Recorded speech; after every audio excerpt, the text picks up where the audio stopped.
Welcome to the Cowboy Entrepreneur Show, created and hosted by Scott Knudsen, to explore the crossroads of horses and business. On today's show, Scott visits with Dr. Barbara Baker. Dr. Barbara Baker is a senior world champion barrel racer and former president and CEO of the Pittsburg Zoo. Now here's your host, Scott Knudsen. Hello, everyone, and welcome to the Cowboy Entrepreneur Show. I'm your host, Scott Knudsen. Whether you're listening to us on KCAA, the NBC affiliate out in California, or watching our podcast on one of our many platforms, we really appreciate it. Today, we got a very special show for you and a very fun show. We have Dr. Barbara Baker. She is President Emeritus of the and CEO of the Pittsburg Zoo and PPG Aquarium, and she's a world champion barrel racer. Barbara, thank you so much for being on the show. Oh, I'm delighted to be here. I'm very honored. Thank you so much for having me. Me too. It's so much fun. And ever since I heard your talk, I couldn't wait for other people that watch the Cowboy Entrepreneur Show to see you. And we met in Dillon, Montana at a great conference.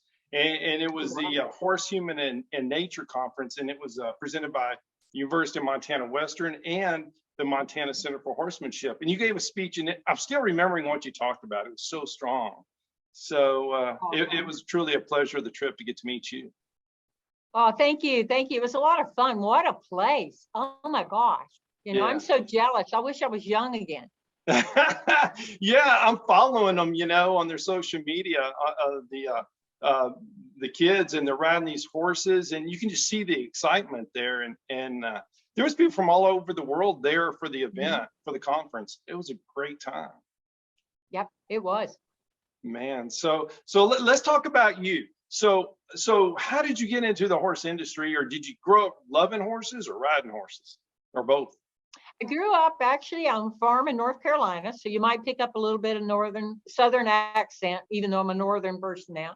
And so I grew up on a farm in Stanford, North Carolina, and we had the typical cows, horses, pigs, you name it. We didn't have horses until I came along and convinced my daddy. I begged him, I think, 3 years before he finally bought me a pony that bucked me off every ways but backwards, pitched me in a ditch, bit me, kicked me, everything you can possibly think of, that horse did. So it was pretty funny.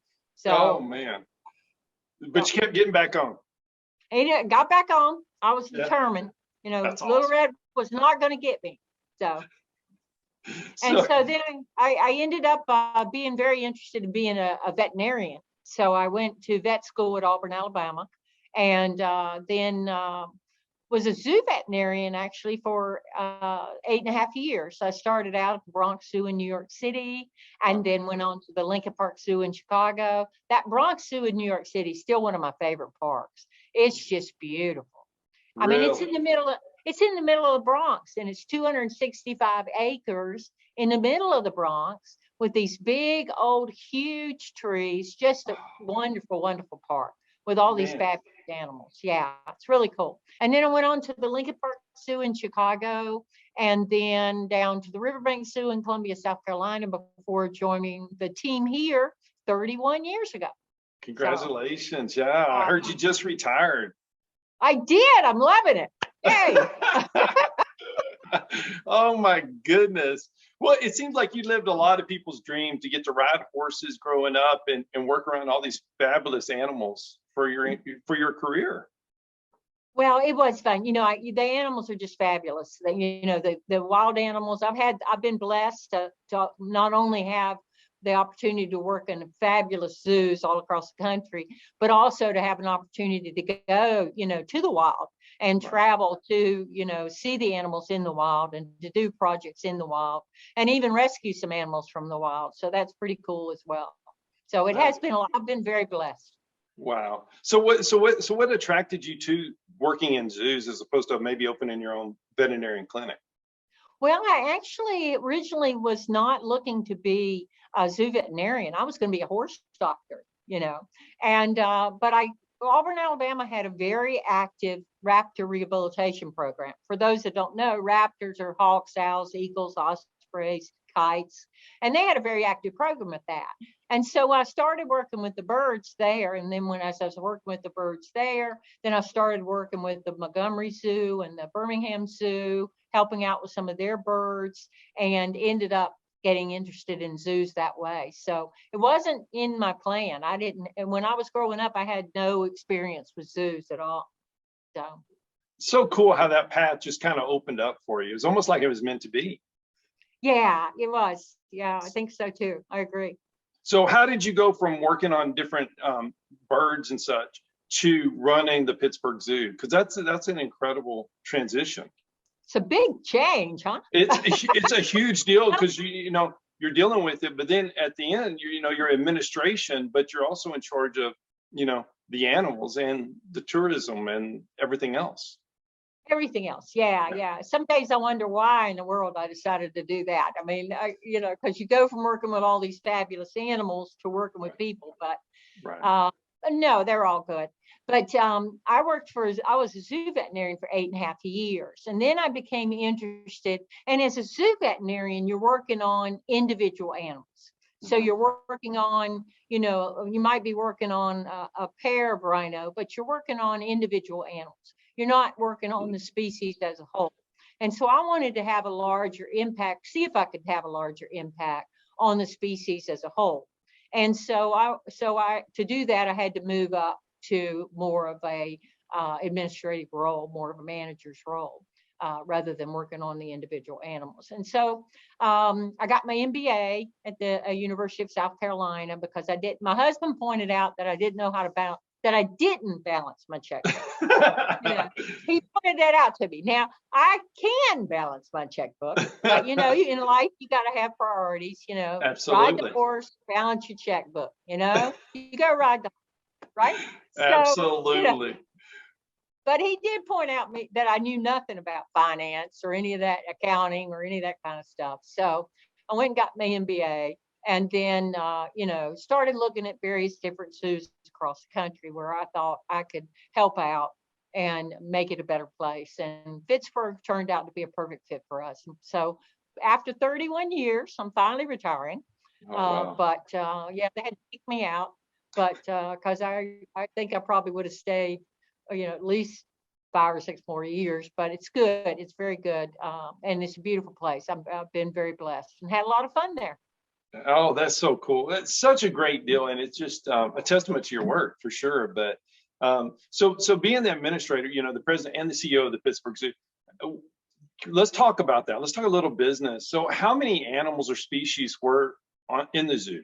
And when we actually, you mentioned when you introduced me that it was Pittsburgh Zoo and PPG Aquarium. Mm-hmm. So we were one of only 6 zoos in the country, major zoos in the country, that have a major aquarium as on the same grounds as the zoo.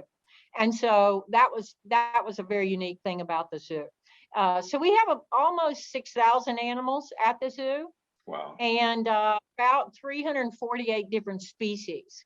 So now about 2,000 of those, 2,500 are fish. And we don't count all of them, but we have a lot of fish. We have 43 different tanks of fish, so pretty big. Goodness gracious. Yeah. To keep and them all that straight. grew actually, originally when I started at the zoo, we only had 5 endangered species that we were working with. And by the time I left, we had developed programs for 52 endangered species that we were working very heavily with, especially with African elephants. We have a very major program with African elephants that we work with. So, well, I loved your story in Montana, your elephant story. Would you mind talking a little bit about that, how you went over there the first time? Oh, that was fun. We went over recently. I think you're referring to when we went, the video I showed. Yes. I think. Yes. Yeah. So we got a call. It's funny. We got a call from the person who's in charge of the committee that manages the breeding population of elephants in this country, and that's called a Species Survival Plan, or SSP. We got a call from the leader of that, and she said that there were 3 elephants in Botswana who were going to be shot. They were being shot because one of the elephants had been involved in an altercation with a human, the trainer of the elephants. And unfortunately, he had gotten a punctured lung. Well, here in Pittsburgh, you'd go to the hospital and they might even not keep you overnight. They'd probably just send you right back home again after treating you, right? But he was so far away from medical care that it took him 2 hours and bumpy roads and bumpy vehicles to get him to the hospital. And unfortunately, he didn't make it. Well, in Botswana and in most of Africa, they have their laws are primarily for wild elephants. They're not for many animals that are actually captive. They don't have many captive elephants in Africa. And the ones they do are usually used for rides riding out on safari so you can see the animals up close. And so they were actually going to shoot these 3 elephants because they had been involved in the death of an individual, a human. And so they wanted to rescue these animals and bring them to the States. And so a wonderful family had saved these animals originally from a cull back in South Africa many years ago.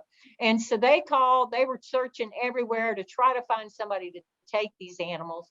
And that's how it all came around to get to us.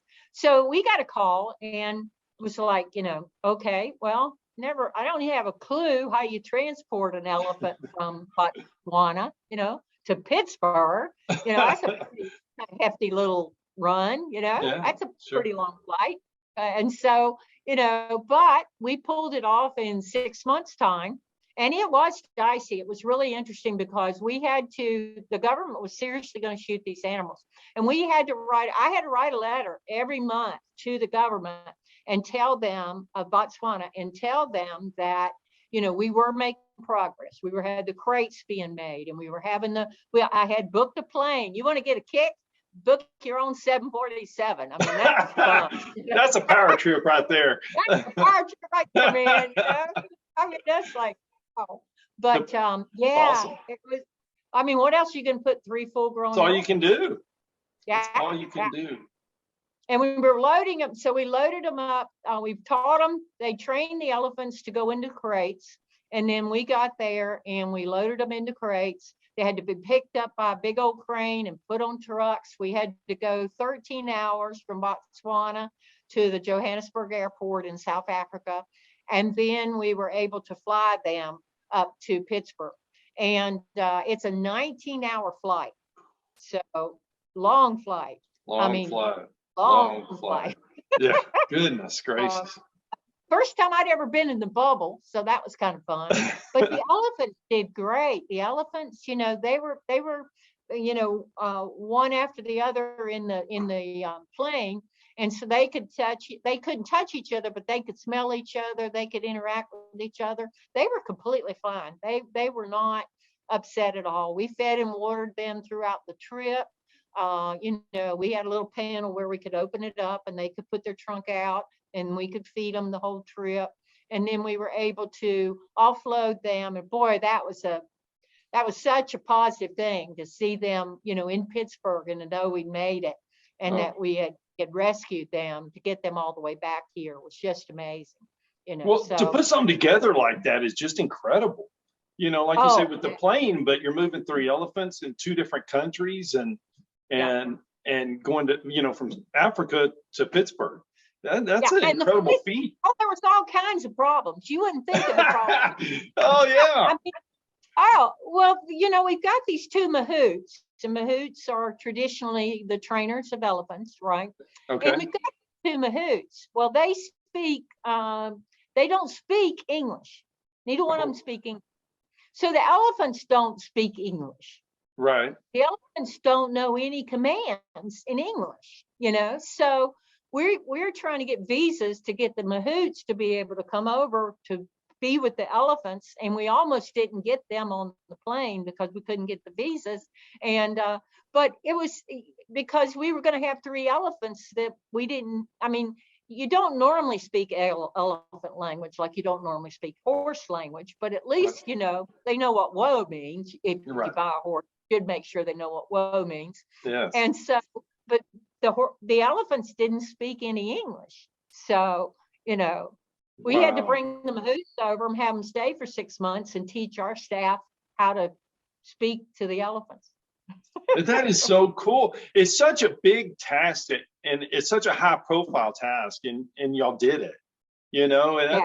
that's a pressure play right there. And that's really cool, but it paid off so long. Absolutely. I mean, just to go to governments right there alone is challenging. Yeah, very much so. Yeah. So And you're awesome. in, we're crossing borders. So we're crossing borders. Our big concerns on the elephants were we're crossing borders between Botswana and South Africa. And, were we going to be given trouble there? What was going to happen? Did we have all our papers in line? It was something. It took a good solid 6 months of training, of planning, but we got them home.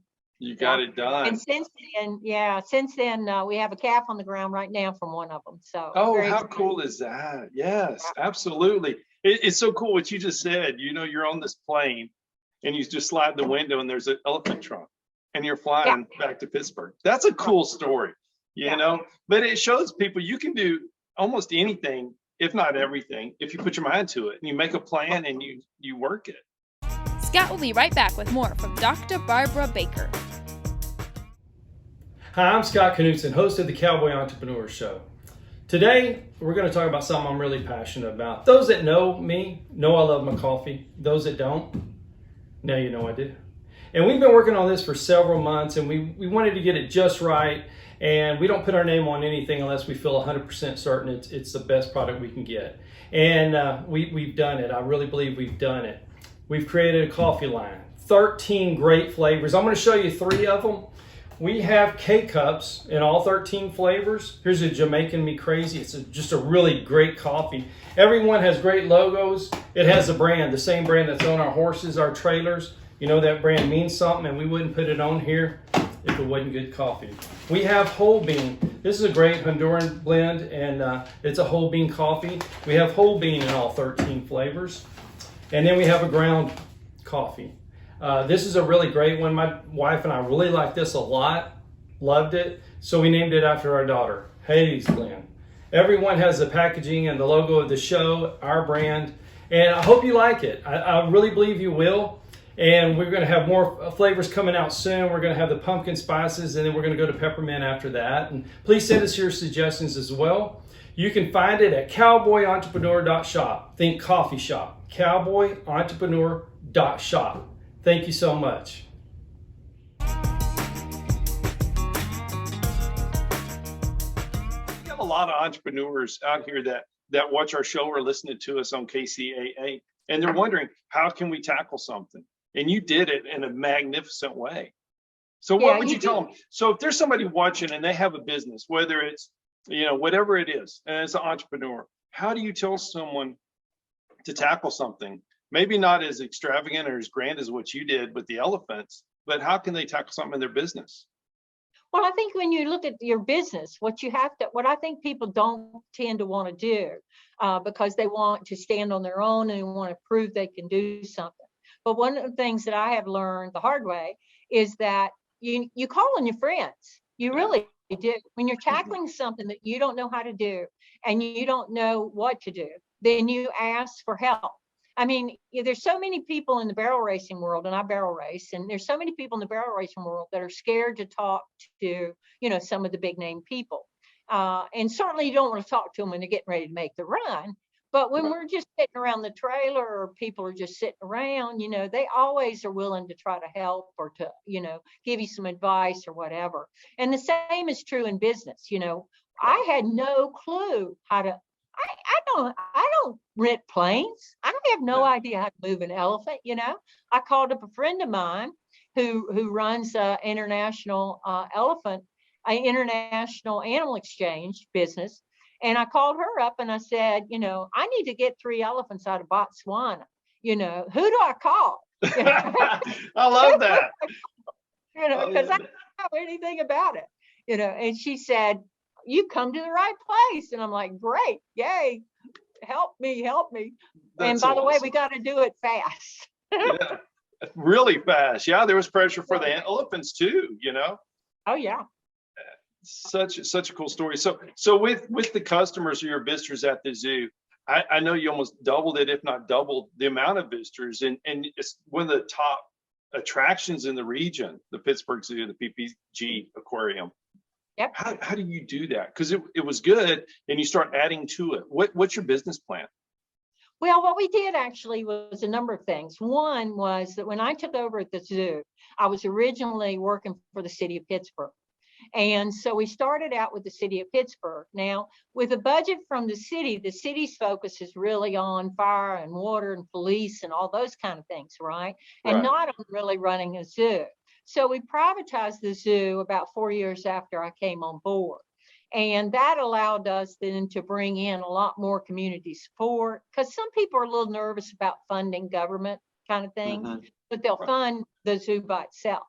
And then we were also able to go out and get a lot more help. And through that, then we were able to have the funds and the availability to do marketing and PR and get the word out. Back then we didn't have social media like we do now. Right. So you really had to rely on TV and radio and printed ads, that don't hardly exist anymore. But, that was so very, very important at that time. And then what we did was we put together what's called a regional asset district, which is a taxing entity that funds 1% sales tax, funds all of the cultural entities in Pittsburgh. So we put that together, so that we could also have additional funding. So through that additional funding, then we were able to build new exhibits, create excitement, tell people about it, because you can build anything new, but if people don't know about it, they're not going to come. Absolutely. For whatever program you're doing, So, and we kept marketing and developing more PR and having positive stories. I think that's the other thing you've got to do as an entrepreneurial and as a business person. You've got to have integrity. You've got to have trust. People have to believe you. They have to trust in you, and you've got to be a good salesman, Right. for lack of a better way to put it. Even in the zoo world, you're selling a recreational visit for people to come, or you're selling a conservation program for people to support conservation in Africa, or you're supporting a new exhibit and trying to find support for that. So you're constantly trying to excite people about what you're excited about. Yeah, I love that. You're just selling your passion. And Exactly. yeah, I love that. So what was one of your favorite outreaches? Was it Christmas, or was it where the classrooms were able to adopt an animal, or what was something that was really just a fun, feel good kind of deal? Well, one of the things we do at the zoo, which is kind of a fun, feel good thing, if you talk about it, is we have during the winter, because we do have a little bit of winter up here in Pittsburgh. You do. Just a little bit. We have penguin walks. So the penguins love coming out in the snow. They just love coming out in the snow, right? But they can only come out if it's 40 degrees or below. And so we started in the winter months when it's 40 degrees below, we walk the penguins outside. So we'd walk them right out of their exhibit, right outside, right down the public pathway, and then we'll walk them back up again. And people love it. They absolutely will come out. I mean, like there'll be, 1,000 people out, and it'll be 20 degrees outside. And I'm looking at them going, I'm going out there to see a penguin. But they come because it's just so cool to see them walking around. But see, I love that entrepreneurial mind you have, and just, finding a solution, for during the winter, what are we going to do? And just, let's have a penguin walk. I love the uniqueness of it and the simplicity, but it's so powerful. It works. Well, what I tried to look at was, and we did this in a lot of exhibits we did too, is what if it excites the staff, if it excites us. And we had done the penguin walks before the visitors came on grounds, And one day we looked at each other and said, well, why don't we do them when the visitors are here? And can we control it? Because the birds are like toddlers. They just go wherever they want to go. They just go wherever they want. They waddle off, and you got to try to catch up with them. Yeah, some of my buddies are like that. And so you got to try to keep up with them. And so they just kind of wander off. And so we kind of looked at things that if it excited us and we thought it was cool, then people thought it was cool, That's awesome. So a lot of the things that we did, we incorporated that. There was we had a fence line between behind a bunch of bushes at our tiger exhibit. And one of our staff members would sneak back there and look at the tigers. And I'm looking at, I caught him back there one day and I said, what are you doing? He said, there's a great view of the tigers. It's really close. You're right nose to nose. And I'm like, you're really not supposed to be nose to nose with the tiger. You do realize that, right? Because this fellow was the COO. He wasn't like an animal person, you know. And so what we ended up doing was we actually developed a viewing window there. So that, and then the tiger does walk straight at you and nose to nose with you. And so those types of experiences were the things that if it excited us and it was good for the animal, like the penguin walks, penguins love the walks, right? You know, then it was a win-win all around. So smart, but it's so much fun. You know, Yeah, it's so much fun, you know, coming up with a solution that is like that, you know, and like the CEO seeing this is a great view, and but you're wise enough to say, let's make it a public view, and you fix it. That's awesome. And that's a great lesson for any entrepreneur watching. You know, if you find something that works, don't be afraid to do it. Right. Yeah. If it excites you, then it's liable to also incite your market. Yeah, that's great. That's great. So working with birds, and now you transported the elephants, and you have all these things going on. So what was one of your favorite animals at the zoo? Oh my gosh, it's hard to say, because you know, we have a fabulous collection of tigers. They're one of the most beautiful cats in the world, just wonderful, wonderful animals. You know, we've got great rhinos at our zoo. We breed black rhinos. And awesome. So they are fabulous, fabulous animals. And scaredest I've ever been was in the wild.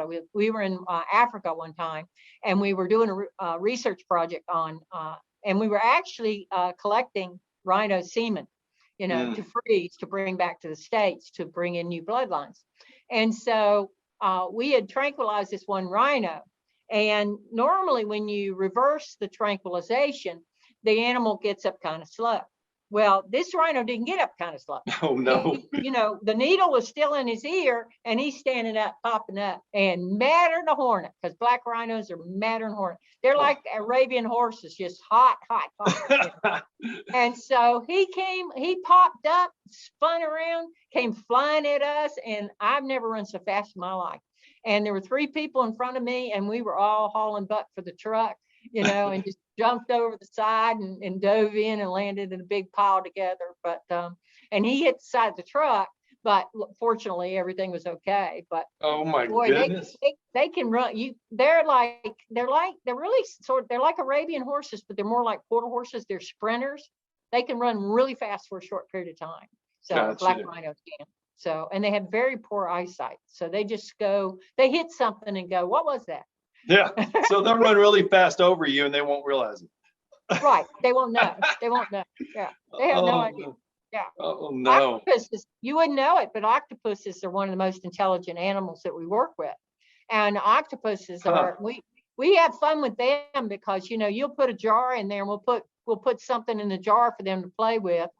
And they'll unscrew the lid of the jar and, you know, open it up, take the lid off, you know, get down inside of it, pull whatever's out, you know, and play with it for hours. Oh my goodness, how cool is that? Yeah, they're very, very smart animals. You wouldn't think so. You wouldn't, not at all. No, not at all. That's awesome. That's awesome.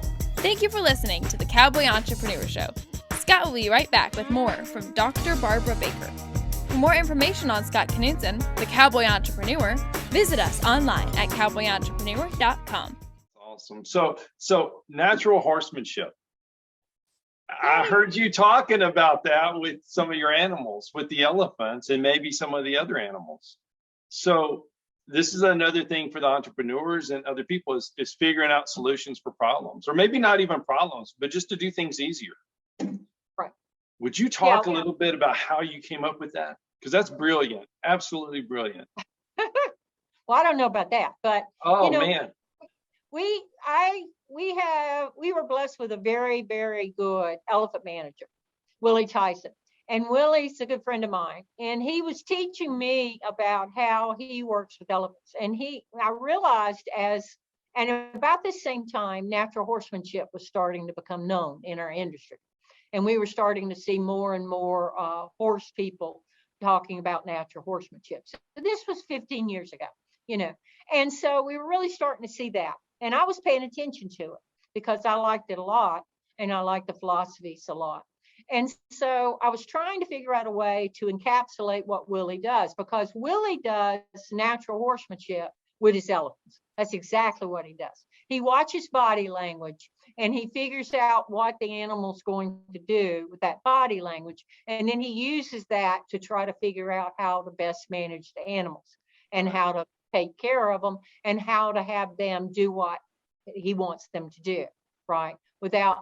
So building a relationship with the animals and having the animals respect and trust you, and when you have an animal that weighs anywhere from 8,600 to 11,000 pounds, and is 10.5 feet tall, you need to figure out ways to work with that animal. And Right. certainly being abusive to the animal is not the way to get it done. No, that's not going to work with an elephant. No way. No. So we were looking at ways to try to train the next generation of people to be elephant trainers and elephant handlers and to work with their animals. So I literally went all over the country looking at different programs. I went to a John Lyons program, and his program was primarily based in the saddle. And I really needed a program that was based at Liberty, So I talked to actually Monty Roberts. I talked to Monty Roberts, fabulous person. But he was in England at the time, so he couldn't help us out. And he was going to be there for a while. And so he was very supportive, but he couldn't help. So then I came upon a Pat Pirelli program and went to it down in Florida. And there we were. Now we were working at Liberty, we're working with a lot of times without the halter even. And we were trying to get the horse to do things that we wanted to do. And that seemed to have a lot more application to it. So then, of course, then I had to figure out, well, how do we apply it to the zoo? So I found this wonderful trainer, Jesse Peters, who's over in Greenville, Ohio. And Jesse, by far, is the best adult educator I've ever met in my life. I mean, Jesse's just fabulous. He looks just like Woody from Toy Story. I mean, he's like I'm serious. He's 6 feet 7 inches tall. Then he has a hat on, so he's huge. I'm this little dinky thing. And then he dresses like the cowboy. He looks so much like Woody. It's hilarious. But awesome. He's great. He's awesome. He's so good with adults. And he's now working with Linda Pirelli with her program. But Jesse came over and we talked for a while and we looked at how we could apply. And Jesse's first comment was, I don't know anything about elephants. I don't want to be an elephant trainer, and I'm like, well, that's good because we don't want you to be. We got that. We got that, Barb. Yeah. We want to figure out how to train the next generation. And so it was really fun. So he said, well, I'll show you my program. We'll go through it. We'll take some classes. So we first started out with the elephant keepers. And we ran them through a program where we had morning classes where we would sit down in a classroom at the zoo and have a morning class. And then in the afternoon, we'd take them to the barn and work with the horses. And it was pretty funny. I tell you, I've got some great pictures because, 99% of the people at the zoo had never worked with a horse before, never worked with a horse. And certainly not, worked with one they never met before. Right. But we would take them to the barn and we'd put them in a stall with a horse and we'd explain how you put the halter on and they'd be like, oh, no, that thing's on. Isn't that funny? Isn't that funny? People who work with elephants, and they're like, I don't want to go in that stall, so, but, we had a fabulous time. And so we started out with the elephant keepers. And then I thought, this has a lot of application for how we treat all of our animals, because all of our animals basically are at liberty, right? We don't have a halter or a lead rope on any of our animals. And so I started expanding it to the rhino keepers, to the hoofstock keepers, the zebras, the impalas, gazelles, all those kind of things. And then on out to the rest of the, even the cat keepers and everybody started getting involved. And then we started getting people requesting to go. I want to go to the training program. I want to, you know, everybody's talking about it. I want to go. And so we had a beginner's course where, you know, the first time people would go. And then we'd have a continuing education course where the, you know, people could learn more and go.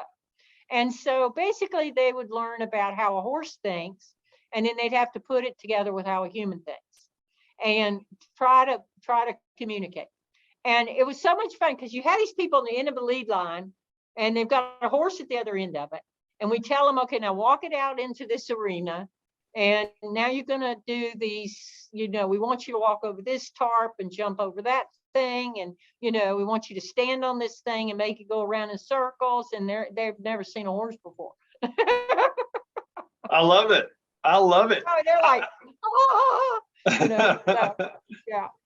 Which is funny because, you know, you're dealing with people that, you know, work with tigers and lions. Yeah, that's what's so funny about it. You know, They're used to these exotic animals and a horse. But I guess it's what you're used to, you know. Yeah, but I guess it goes back to business. It's what you're used to, and you get out of your zone. It's kind of uncomfortable a little bit. Right. Yeah. Yeah. And especially because you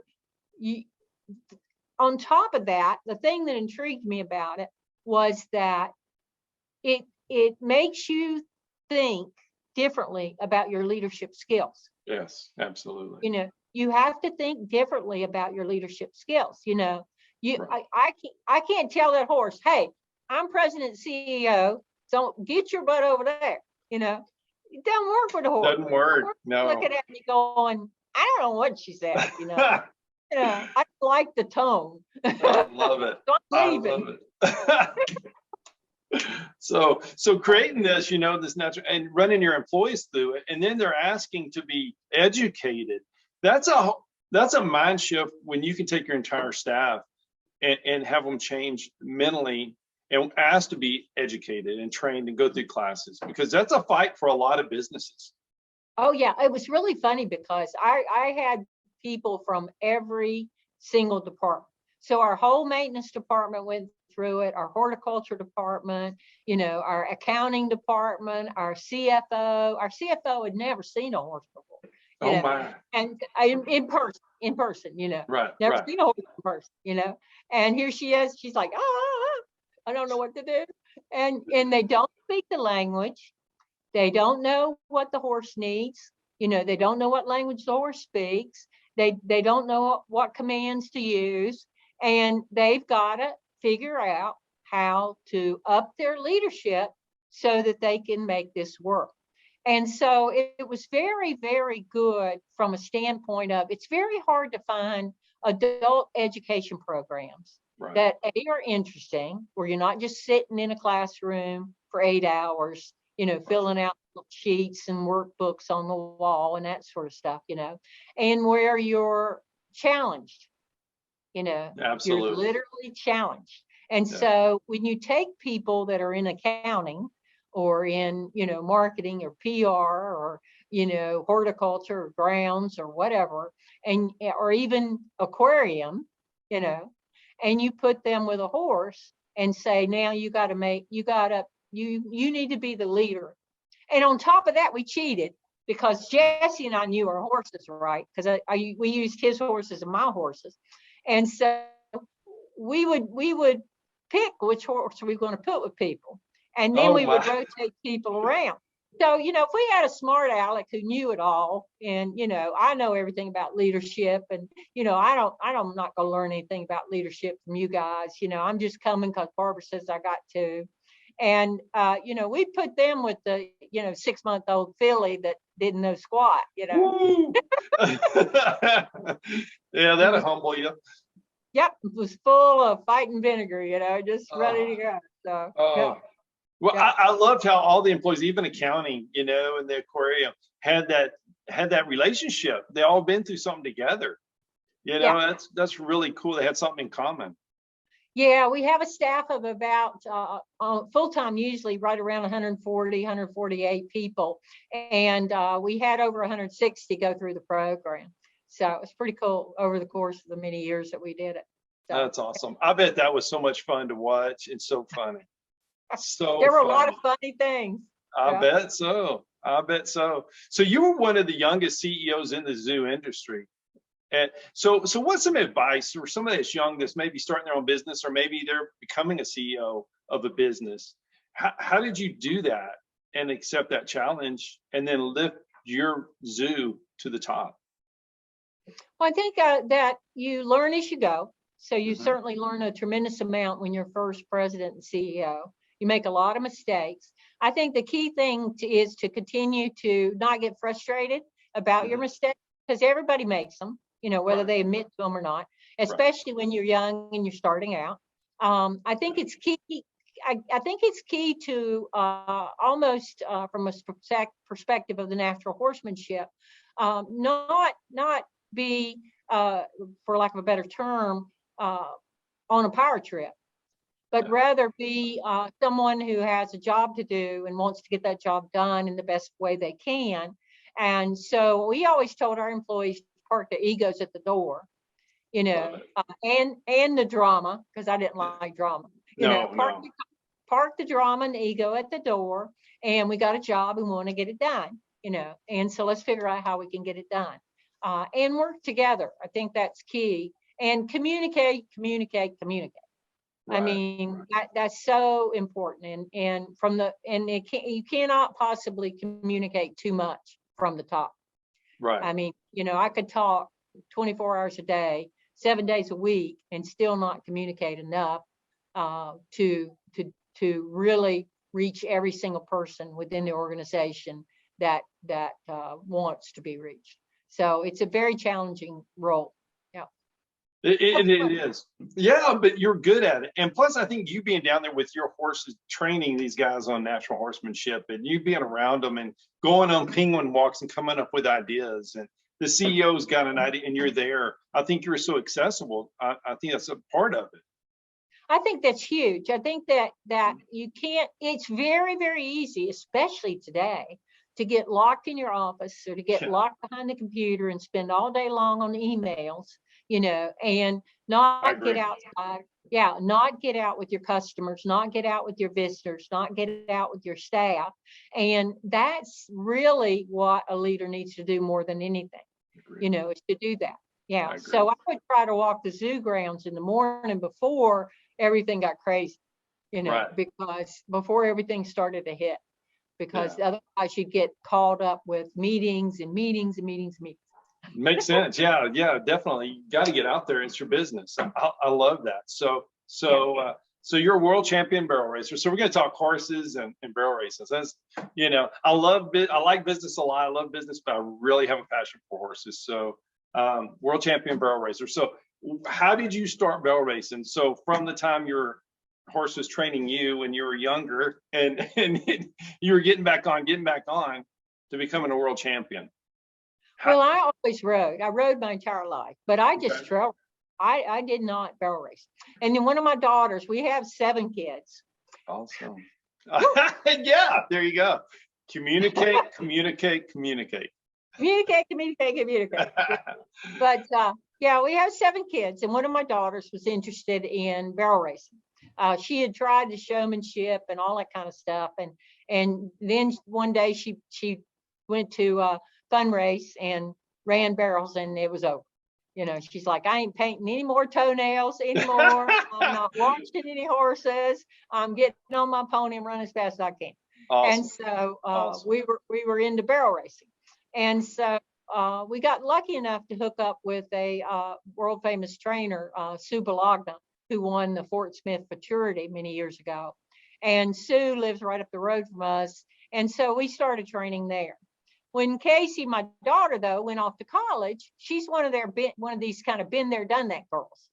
So she's like, I said, well, you want me to keep your horse in shape, and I'll ride him during the winter, and then you can come home. No, Mom, I'm kind of done. I'm done with that. I'm like, oh crap, okay, because now we have the living horse trailer, we got everything, and I'm like, okay, all right. So I took the horse up to Sue's, my trainer, and I said, and the trailer, and I said, Sue, I need you to help me sell this horse and this trailer. And she's like, no. you can ride that horse. And I'm like, no, that horse is crazy. Had all kinds of alley issues, like, no way, But she was very persuasive. Yeah. And so she talked me into it. And so I've been running now since 2009. And just for fun, I just have a good time. I've just been really blessed with really good horses. So the Lord's been very good to me in that department. I don't know why. Yeah, well, you got a lot of talent too. Oh no, I just hang on to that horn. That horn is your friend. I hang on to that horn. Your best friend. Your best friend. So what's that on the wall back there with the bow? Oh, that actually is a cool thing. A friend of mine made that for me. It's it's all made out of horseshoes. So it's a horseshoe belt holder. So it's a belt buckle holder. And so it's all horseshoes and horse nails, all welded together. And then those are some belt buckles I've won over the years. Congratulations. That is so cool. Yeah, I thought it was really, really neat because I couldn't find anything to go up the pipe. You see, we've got a wood burning stove and I couldn't find anything to go up there to hold the belt buckles. So I thought that would be fun. So yeah, it worked out pretty cool. Absolutely. You just went out and won some races and got you something on the wall. Got me something on the wall. So I guess you ride quarter horses. I do. Yeah, I actually ride a paint. So I've had quarter horses. Right now I'm riding a paint. My world champion is a paint.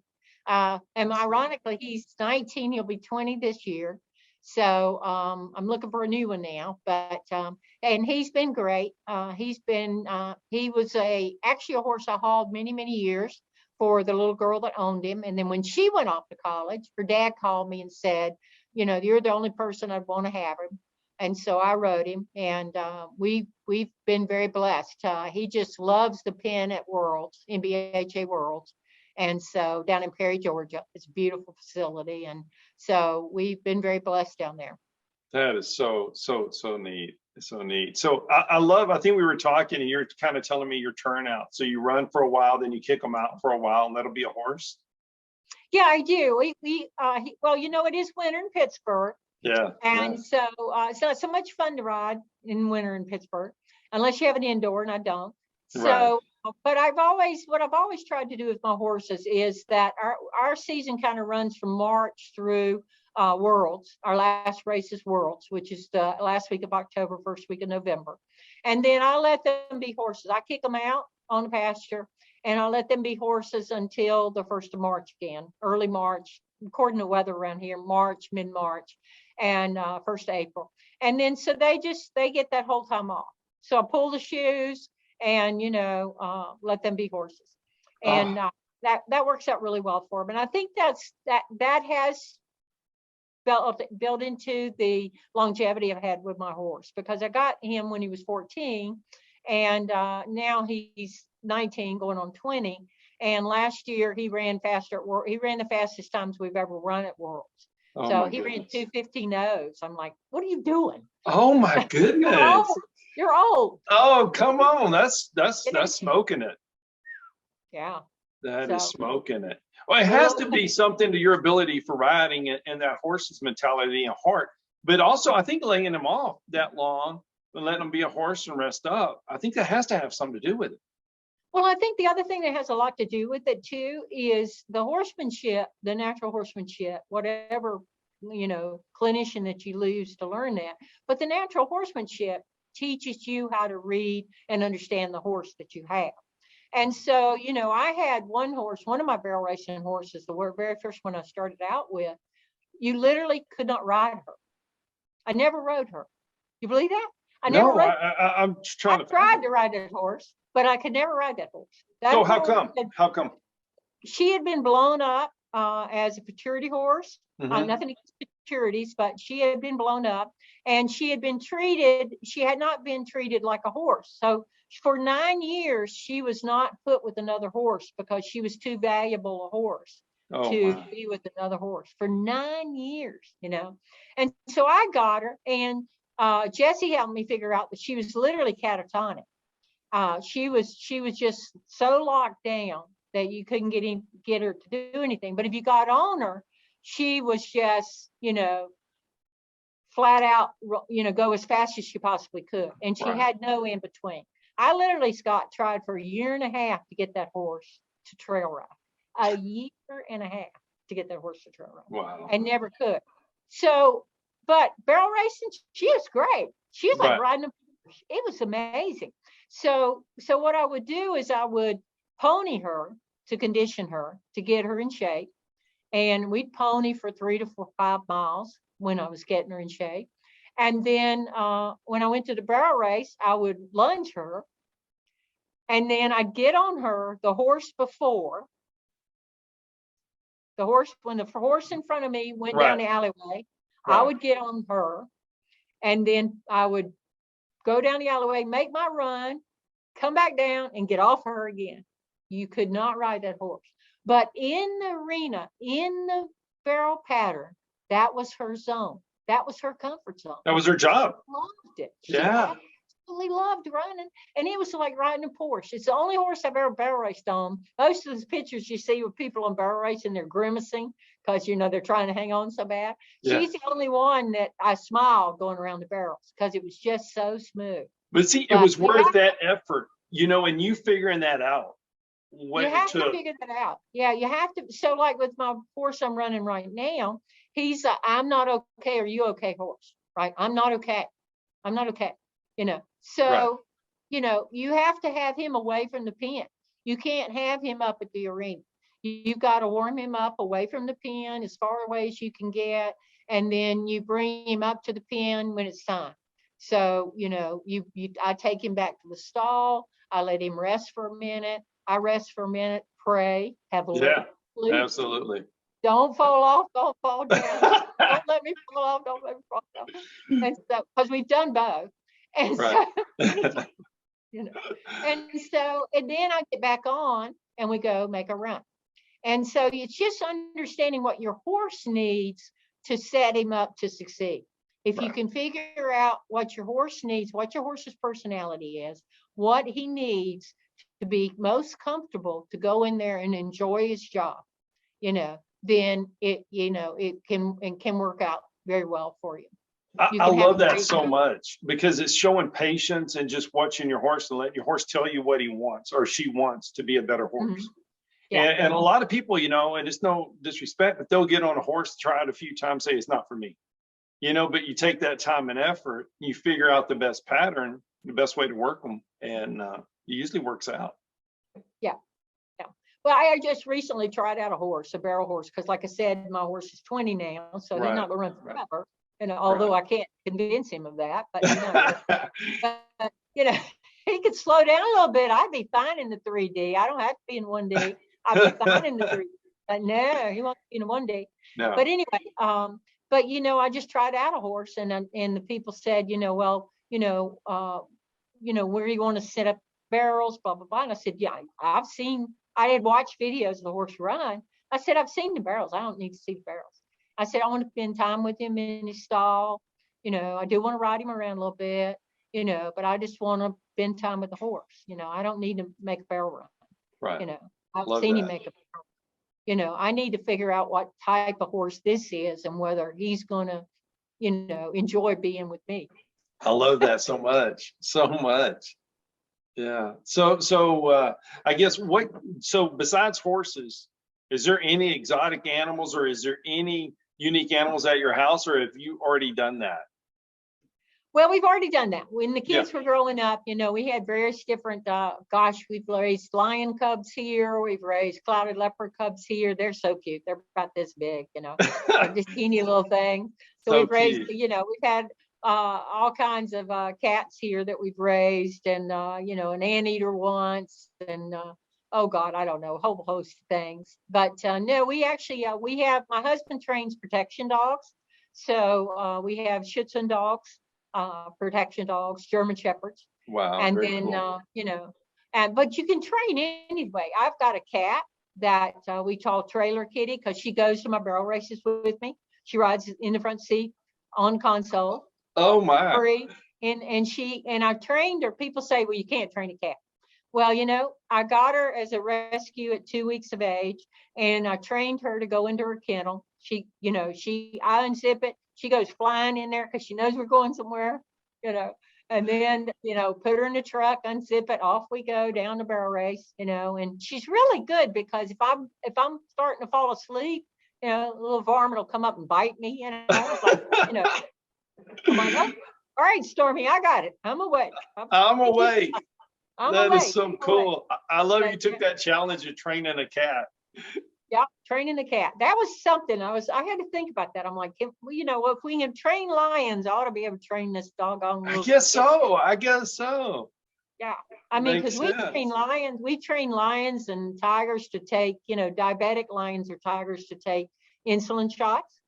Really? every Okay. day. Okay. Oh, yeah. We're running out of time, but how in the world do you do that? That's a cool deal. Get them acclimated to the.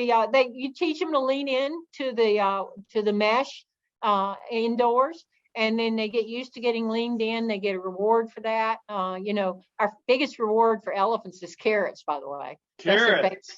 Carrots. Oh, Everything we taught elephants, we taught with carrots. It was hilarious. But anyway, you get them to lean in, and then you use just a syringe without anything on it. Get them used to that, and then you gradually work up to a pinprick. And for them, they're such large cats that we start out with a very small needle. You don't need much anyway for insulin. So yeah, but you can train. It's amazing what you can train animals if you have the patience. Cats take a little longer than horses do. Oh my goodness. You could write a book. Oh, I don't know. Oh my goodness. Well, that's so great. I really appreciate you being on the Cowboy Entrepreneur Show for sure. I love the stories, and it was such a pleasure to meet you. And, it was very nice. Yeah. So what's next for you? I know you're thinking about moving, maybe? Yeah, we're moving down to North Carolina. I just retired from the zoo after 31 years. So we're moving down to North Carolina, where all my family is. And I'm going to continue to barrel race and continue to work with my horses and go to Jesse's training program so I can keep improving and learning. Because, when you stop learning, then you're going backwards. And I don't want to go backwards. So absolutely. Well, there's another lesson for an entrepreneur right there. Just keep learning. Keep learning. Well, I sure hope I see you at a conference sometime soon. And just such a fun time. I really appreciate you so much for being on the show. Oh, thank you so much. It was an honor. Oh, for me too. Thank you so much. Have a great day. All right. You too. Thank you. Bye. Thank you to all the great sponsors of the Cowboy Entrepreneur Show. If you or your business is interested in being a sponsor of the Cowboy Entrepreneur Show, please call our office at 830-992-1786 or visit our website, cowboyentrepreneur.com. Hi, I'm Scott Knutson, host of the Cowboy Entrepreneur Show, heard on KCAA, Wednesdays, 6 p.m. Pacific. I'd like to talk to you about something I'm very passionate about. Those that know me know I love my coffee. In the morning, afternoon, and even late in the evening, I enjoy a good cup of coffee almost any time of the day. Now, my team at the Cowboy Entrepreneur Show has been working for several months on creating and introducing our own brand of coffee. We wanted to make sure that we got it just right. We don't want to put our name on anything unless we're 100% certain that it's the best product available, and we've finally done it. We have created a wonderful line of coffees, 13 fantastic flavors offered in whole bean, ground, and K-Cups. Any way you like to brew your coffee. Now, each of our coffees carries our brand, the very same brand that we put on our horses, our trailers, and our chaps. So you know that this is a quality product. And we only use 100% Arabica beans, the very best beans available. Just listen to some of these wonderful blends and flavors. Jamaican Me Crazy, Honduran San Marcos, Chocolate Cherry Amaretto, Breakfast Blend, and my very favorite, Haley's Blend. A coffee so good, we named it after my daughter. You can order these coffees today by going online to cowboyentrepreneur.shop. That's cowboyentrepreneur.shop.